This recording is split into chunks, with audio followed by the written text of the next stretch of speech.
সবাইকে আমন্ত্রণ। Clemon beyond the গ্যালারিতে হাজির হয়ে গেছি আমি রেজওয়ানুজ্জামান, আর আজকে আমাদের সঙ্গে অতিথি হয়ে আছেন, আগেই পরিচয় করে দিয়েছি, ফুটবল ফেডারেশনের নির্বাহী কমিটির সদস্য সাখাওয়াত হোসেন ভূঁইয়া শাহীন। স্বাগত জানাচ্ছি আরও একবার। আমরা কথা বলবো ফুটবলের সাম্প্রতিক নানা কার্যক্রম নিয়ে, ব্যস্ততা নিয়ে। আপনারাও চাইলে অংশ নিতে পারেন আমাদের এই আয়োজনে। ফোন করতে হবে স্ক্রিনে দেখানো নম্বরগুলোতে। সাখাওয়াত হোসেন শাহীন, প্রথমেই জানতে চাই যে কেমন এই নির্বাহী কমিটি কেমন করছে? প্রায় 1 বছর পার করতে চলেছে। আপনি এই কমিটির কার্যক্রম কিভাবে দেখেন? কেমন চালাচ্ছে ফুটবল ফেডারেশন? আপনি নিজেও এটার অংশীদার।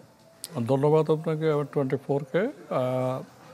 আসলে আমরা আশা করি ভালোই চালাচ্ছি, যেহেতু আমরা এখানে আসছে 26 অক্টোবর নির্বাচনের পরে। এই শর্ট টাইমে আমাদের অনেক বিষয় ছিল ফুটবলের বিভিন্ন সাইড থেকে, সে সাইডগুলো আমরা রিকভার করে বেসিক্যালি আমাদের প্রেসিডেন্ট তাবিদ মোহাম্মদ আউয়াল আপনি নিজে জানেন, উনি একটা সুবিধা হলো আমাদের ফুটবল ফেডারেশনে উনি প্রেসিডেন্ট হিসাবে, উনি যেহেতু একটা স্পোর্টসম্যান, ফুটবল প্লেয়ার ছিলেন এবং সামাজিকভাবে আছেন, বিজনেস ম্যাগনেট এবং রাজনীতিবিদ। ওনার সারাউন্ড নলেজগুলো আমাদের এখানে কাজ হচ্ছে এবং কাজ করতেছে, যেটাতে আমাদের অনেক সুবিধা হয় আমাদের কাজগুলো করতে। হয়তো আমাদের একটু সময় লাগবে আরও, যেহেতু আপনি শর্ট টাইমে অনেক কিছু ডেভেলপ করা জানে। তো আমরা আশা করি ইনশাআল্লাহ ভবিষ্যতে আরও আমরা ভালো কিছু করতে পারবো। আচ্ছা, এমনিতে তো ফুটবলে কিছু নতুন জোয়ার এসছে এই সময়টায়, মানুষ ফুটবল নিয়ে আগ্রহ হচ্ছে, সেটা হামজা চৌধুরীর কারণেই হোক, ন্যাশনাল টিমের কারণেই হোক, সেই জায়গাটায় আগ্রহ তৈরি হয়েছে। কিন্তু ঘরোয়া ফুটবল কিংবা জেলার ফুটবল সেই জায়গাটায় কি একটু উপেক্ষিত কিনা আপনার কাছে কি মনে হয়? আপনি দেখেন এখানে সারা ওয়ার্ল্ডে যে কোনো একজন প্লেয়ারকে নিয়ে একটা রেফারেন্স দিয়ে কিন্তু ওয়ার্ল্ড ফুটবলটা ডেভেলপ হয় কান্ট্রি। আপনি আর্জেন্টিনা বলেন, আর মেসি চেয়ে ভালো প্লেয়ারও আছে, কিন্তু মেসিটা হলো প্রায়োরিটি। আচ্ছা, হ্যাঁ, তো হামজা যে শব্দটা বললেন, হামজা ডেফিনেটলি একটা ভালো প্লেয়ার। হামজার সাথে আমাদের ফুটবলের একটা জাগরণটা অনেক মানে সারাউন্ডস হিসাবে সারা বাংলাদেশের মানুষের কাছে একটা গ্রহণযোগ্যতা আসছে, যেটা সিঙ্গাপুর বাংলাদেশ ম্যাচে আপনি দেখতে পেয়েছেন। এবং শুধু এটা না, হামজার কারণে আমরা যখন ইন্ডিয়াতে শ্রীলঙ্কা আমাদের যে খেলাটা ছিল, সেখানে অনেক প্রচুর বাংলাদেশের মানুষ ওই খেলাটা দেখতে গেছে। তো এখানে হামজা একটা বিষয় আছে, প্লাস আমাদের সমিতির একটা বিষয় আছে। আর সবচেয়ে বড় জিনিস হলো সব কিছু উদ্যোগ হলো অর্গানাইজিং। সেখানে আমাদের প্রেসিডেন্ট যেভাবে এটাকে অর্গানাইজিং করে এক জায়গায় নিয়ে আসছে, এটা একটা বিশাল আমাদের অবশ্যই আমাদের প্রেসিডেন্ট একটা অবদান। সেটা তো আমি অবশ্যই অস্বীকার করার সুযোগ নেই, অস্বীকার করছি না, কিন্তু আমি বলছি যে ঘরোয়া ফুটবল এবং জেলা ফুটবল এই দুইটা জায়গায় কি একটু পিছিয়ে কিনা? আসেন আপনি, ঘরোয়া ফুটবল আর জেলা ফুটবল দুইটা দুই জিনিস। ঘরোয়া ফুটবল বলতে আপনি বুঝান হলো ক্লাবগুলা নাকি নিয়ে, ক্লাবগুলা আমাদের বেসিক্যালি আমাদের জেলা ফুটবলগুলো আমরা অনেক দূরে চলে গেছে। আপনি দেখেন বিগত সনে আমাদের যারা জেলা লীগের দায়িত্বে ছিলেন, ডিএফ এর প্রেসিডেন্ট ছিলেন বিগত অতীতে, তারা ম্যাক্সিমাম ছিল কিন্তু পলিটিক্যাল একটা মানে পলিটিক্যালি বিষয় ছিল, পলিটিক্যালি ওনারা পরিচিত ছিল। ওনারা করেছেন জেলাগুলা, অনেক জেলা হয়নি, অনেক জেলা করছেন, বা নামে মাত্র লিগ করছেন, বা এটা স্বাভাবিক বাংলাদেশ ফুটবল ফেডারেশন ডেলিগেট হওয়ার জন্য অনেকে করছেন। কিন্তু আসলে আমি মনে করি মানসম্মত কোনো লিগ হয়তো না এবং হয়নি।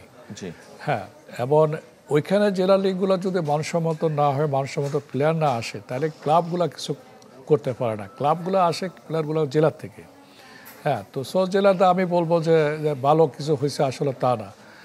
এখন আমাদের প্রেসিডেন্ট চেষ্টা করছে যে জেলাগুলোতে ভালো কিছু করার জন্য।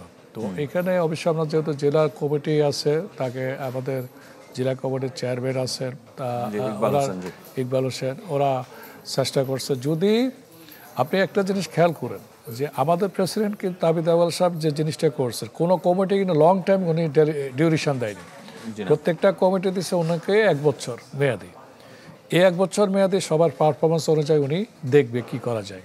এটা হলো ওনার টেকনিক্যাল একটা বুদ্ধি, যে 1 বছর যদি আমাদের এই এক্সিকিউটিভ কমিটি যদি এই পারফরমেন্সগুলো শো করতে না পারে, নিশ্চয় উনি ওই চিন্তা করে এই কমিটিগুলো করছে, দেন উনি হয়তো অন্য চিন্তা করবে।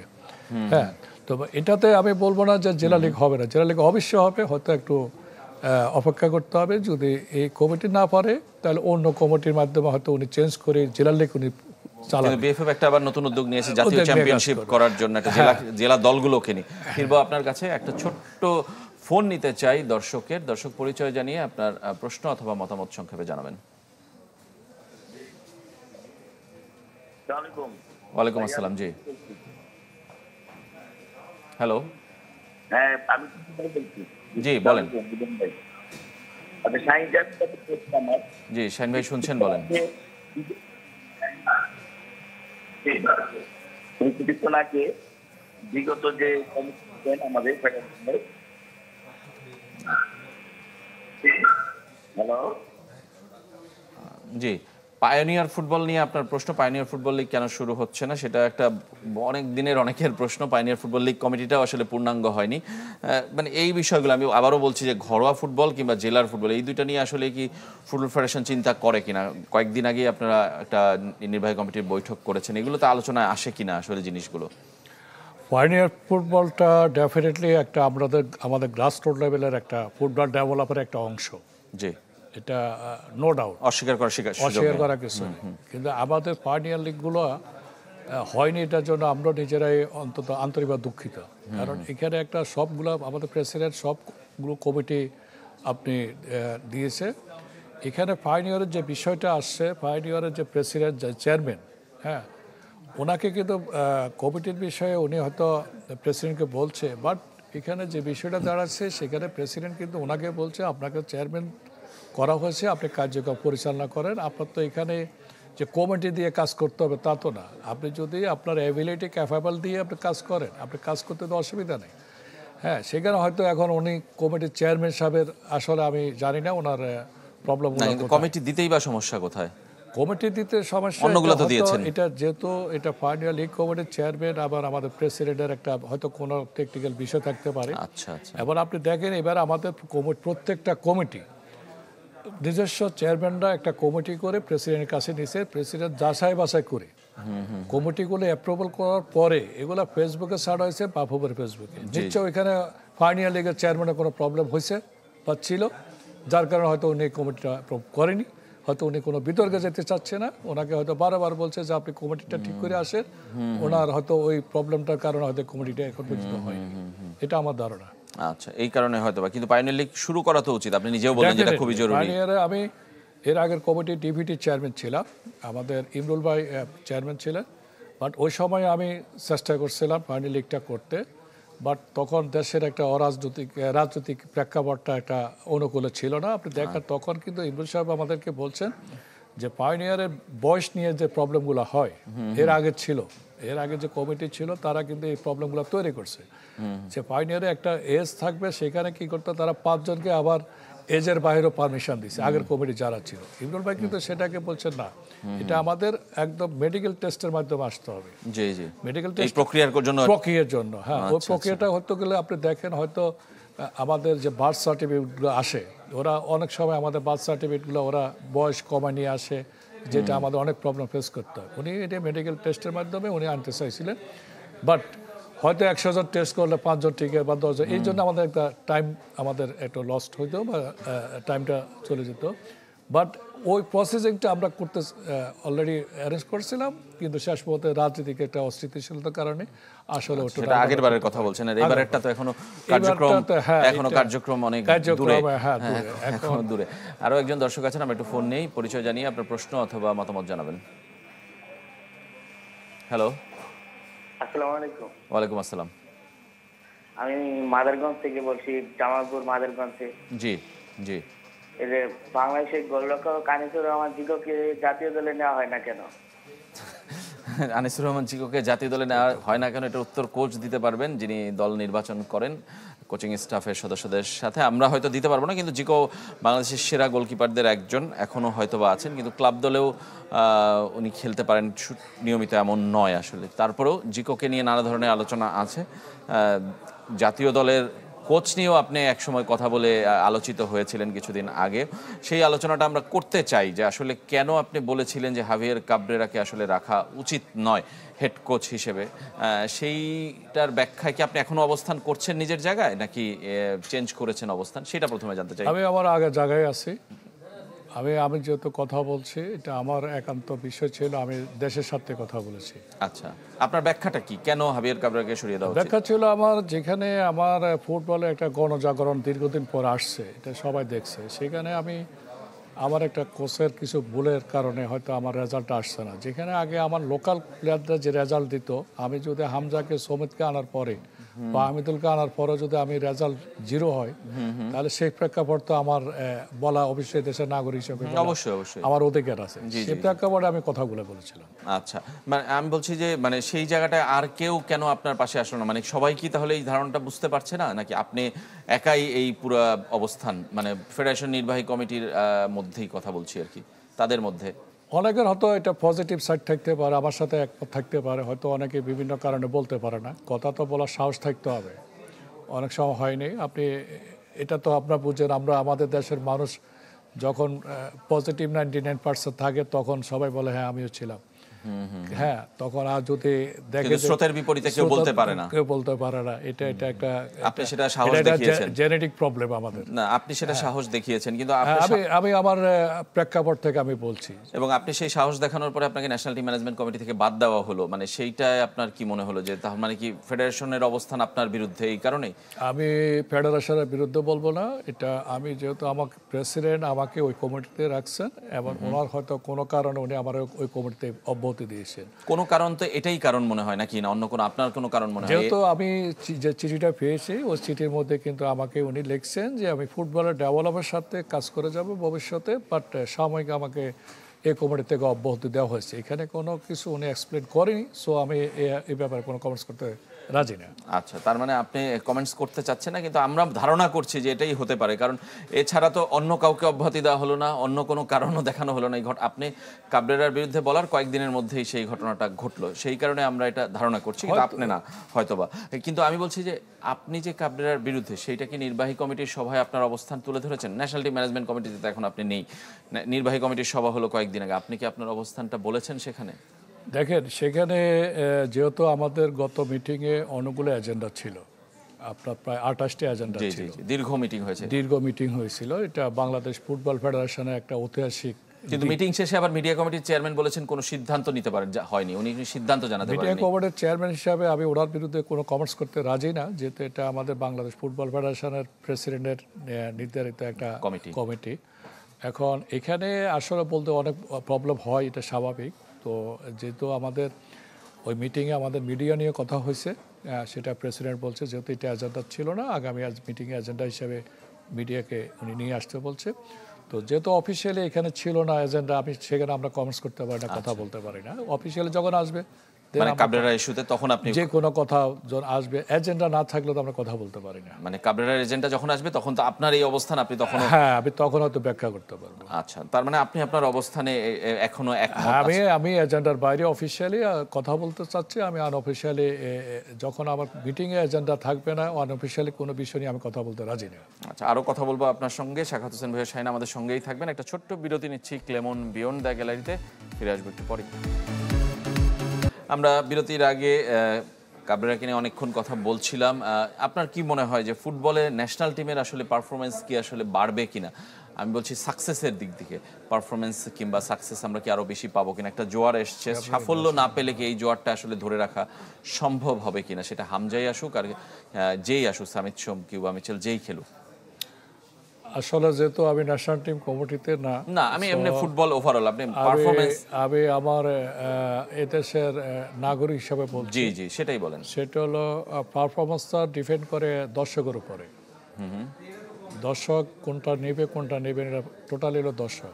বাংলাদেশের ফুটবলটা এমন একটা জনপ্রিয় খেলা, যেটা আপনি দেখেন পুরো মুফাসসলে একটা টুর্নামেন্টে কোনো খেলা হলে ফুটবলের দর্শকের অভাব থাকে না। না, এদেশের মানুষ ফুটবল প্রেমিক, এবার অতীতে ছিল, ভবিষ্যতে থাকবে। আম জনতা হলে দেশের ফুটবলের সমর্থক, এবং সমর্থক ফুটবল না থাকলে আমরা জেলা পর্যায়ে মুফাসসল থেকে আমরা এখানে এক্সিকিউটিভ কমিটি যতই বলি কোনো লাভ নাই। আমাদের রেজাল্ট আসবে ওইখানে, আমরা কিছু দিতে পারলে তারা আমাদেরকে সাপোর্ট করবে, দিতে না পারলে ডেফিনেটলি তারা আমাদেরকে গালি দিবে, স্বাভাবিক বিষয়টা। কেন আমি এখানে বসছি, কেন দেশের প্রতিনিধিত্ব করতে। আমার এই স্যারটা কিন্তু একটা রাষ্ট্রের প্রতিনিধিত্ব। জি আমাকে রাষ্ট্রকে নিয়ে কাজ করতে হবে, চিন্তা করতে হবে। রাষ্ট্রের মালিক হলে দেশের জনগণ। সুতরাং আমি মনে করি এগুলা আশা করি আমাদের যে প্রবলেমগুলো ন্যাশনাল টিম নিয়ে আছে, যেটা আপনি জানেন আমিও কথা বলছি, তো নিশ্চয়ই আমাদের প্রেসিডেন্ট এই বিষয়ে অবগত আছেন। কোনো কারণে যদি উনি টেকনিক্যাল কারণে উনি এই বিষয়গুলো সলভ করতে না পারে, আশা করি উনি শর্ট টাইমে সলভ করবে এবং এই ফুটবলটাকে আবার পাবলিক, এটা যেটা বলে ডিমান্ড টু সাপ্লাই, আমাদের পাবলিক ডিমান্ড অনুযায়ী আমাদেরকে ওইভাবে সাপ্লাই দিতে হবে। তো আশা করি ভবিষ্যতে আমাদের এইগুলো নিয়ে কাজ করবে এবং আমাদের এই ইসি মেম্বার হিসাবে আমার যতটুকু বলা, যেহেতু আপনি জানেন আমি কিন্তু একটা ক্লাব চালাই, আমার এখানে ফুটবলের পরিস্থিতি ক্লাব, জি আমি ক্লাবের মাধ্যমে আমি এই জায়গায় আসছি। জি আর ক্লাব মানে আমার ফুটবল প্লেয়ার, সুতরাং তাদেরকে অবহেলিত করে আমি এই জায়গায় চিন্তা করলে কোনো লাভ নেই। আমি বিদেশ ট্যুর দেবো, এখানে যাবে সেখানে, এটা টোটালি আমার জন্য, অন্যদের বিষয়ে আমি বলবো না, আমার ক্ষেত্রে এটা হবে না। হ্যাঁ, তো আশা করে আমার যতদিন আমি একজোটি কমিটিতে আল্লাহ বাসা রাখবে থাকবো, আমি এই বিষয়ে কথা বলবো, কাজ করবো। মানে আপনি সত্যের কথা, ন্যায়ের কথা, যেটা সঠিক সেটার কথাই বলবেন। ফুটবল প্লেয়ারদের কথা যেহেতু বললেন, ফুটবল প্লেয়ারদের কথা এই মৌসুমে আমরা শুনছি যে প্লেয়ারদের পারিশ্রমিক অনেক কমে যাচ্ছে, বড় বড় ক্লাবগুলো আসলে খুব কম পারিশ্রমিক দিচ্ছে কিংবা দিচ্ছে না। মানে এটা কি আসলে ইম্প্যাক্ট ফেলবে কিনা ওভারঅল ফুটবলের প্রতি? জেলা লিগ হচ্ছে না একদিকে, ক্লাবের প্লেয়াররা ফুটবলে পারিশ্রমিক পাচ্ছে না, নতুন প্লেয়াররা আসলে কেন আগ্রহী হবে ফুটবলে তাহলে? বেসিক্যালি আসলে আপনি নিজে জানেন একটা পলিটিক্যাল, প্রতিটা দেশে বিশেষ করে আমাদের দেশে all time everything depends on political situation. জি সেখানে একটা গভর্নমেন্ট যখন সহযোগিতা করবে, একটা গভর্নমেন্ট থাকবে, সেখানে অবশ্যই সব কিছু আপনি ভালোভাবে করতে পারবেন। যেহেতু একটা আন্দোলনের মাধ্যমে একটা সরকার পতন এবং আরেকটা গভর্নমেন্ট আসছে, সেখানে সাময়িকভাবে অনেক কিছু আপনার বিজনেস থেকে শুরু করে, স্পন্সর থেকে শুরু করে সব কিছু একটু প্রবলেম হয়। তো এটা আশা করি হয়তো অতি শর্ট টাইমে এটা রিকভার করে ফেলবে, আস্তে আস্তে হচ্ছে। তা আমরা ফুটবলের যে বিষয়টা, ফুটবলের প্লেয়ারদের হতাশ হওয়ার কিছু নেই। এই দেশে ফুটবল প্লেয়াররা এক সময় ফুটবল খেলা নিয়ে আন্দোলনও করছিল। বাংলাদেশ ফুটবল ফেডারেশন তখন একজন পার্লামেন্ট মেম্বার এই কমিটির প্রেসিডেন্ট ছিলেন। হ্যাঁ, কিন্তু হয়তো এটা আমরা যে ফুটবল প্লেয়ারদের জন্য চিন্তা করি না তা না।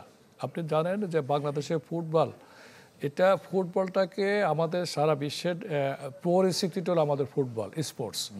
হ্যাঁ, সেখানে একটা প্লেয়ার হারা যাবে এটা আমরা চাচ্ছি না, আমি ব্যক্তিগতভাবে চাচ্ছি না। কারণ এখানেও ফুটবলও তাদের একটা প্রফেশনাল সাবজেক্ট, তাদের ফ্যামিলি এবং তাদের রিজিক আল্লাহ হয়তো একটা মাধ্যম দিয়ে দেয়।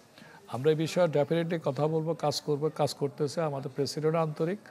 আপনি দেখেন এখন উনি প্লেয়াররা হতাশ হওয়ার কিছু নয়। আপনি যে বিষয়টা একটু সাময়িক একটা আমরা অসুবিধার কারণে প্রবলেমগুলো তৈরি হচ্ছে, আর আপনি যে কথাগুলো স্বাভাবিক হলে এটা কেটে যাবে, এটা কেটে যাবে, শর্ট টাইমে কেটে যাবে আশা করি। যেহেতু আপনি নিজে মনে করেন আমাদের এখানে এই ফুটবলের প্লেয়ারদের এই প্রবলেমগুলোর জন্য কিছু লোক অতীতে দায়ী ছিল। আমি ক্লাবের প্রতিনিধি হিসাবে বলি, কিছু লোক আসছে, দাম করে আসছে, আসে এখানে একটা শ্রেণীর প্লেয়ারকে খুব হাইলাইটস করে ডিমান্ডে ওদের হাইলাইটস করলো, পেমেন্ট ভালো দিল। আবার ম্যাক্সিমাম প্লেয়াররা আবার অন্য অন্য ক্লাবে যাওয়া, ক্লাবগুলোর আর্থিক অনটনের কারণে অনেক কিছু করতে পারেনি। আবার দেখা গেছে ওই লোকটা কদিন পরে নাই। এইভাবে অনেক আমাদের প্রবলেমগুলো তৈরি করে গেছে। আশা করি এখন আমরা একটা ইকুয়ালে আসতেছি ক্লাবগুলা, যাতে সবগুলো প্লেয়ার অন্তত আমাদের পারিশ্রমিক যে বিষয়গুলো, কেউ বেশি কে কম এটাতে না আসে, যাতে একটা এভারেজে সবাই পায়। এটার জন্য আমরা অলরেডি কথা বলছি আমাদের প্রেসিডেন্টের সাথে যে এইভাবে একটু আমরা কাজ করতে হবে।